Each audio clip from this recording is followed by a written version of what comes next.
Everyone, আপোনালোকৰ খবৰ কেনেকুৱা? মোৰ ভালেই। আৰু এতিয়া মই চাহ খাবৰ কাৰণে এয়া বুট, পিঁয়াজ এনেকৈ পিঁয়াজটো কাটি ল'লোঁ, তেল দিছোঁ, চাহ খাওঁ বুলি ভাবিলোঁ।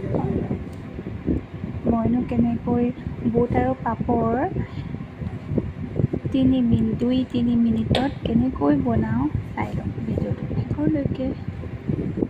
এয়া দিলোঁ নিমখ, হালধি, মই মছলা ইউজ নকৰোঁ দেই ইয়াত। পিঁয়াজ দিছোঁ এনেকৈ। খাই কিন্তু চাহৰ লগত বহুত মজা লাগে, আপোনালোকে খাই চাবচোন। এনেকৈ বনাই দিম, আপোনালোকে চাগে খায়েই, মই মানে তেনেকৈ খোৱা নাই চাহৰ লগত।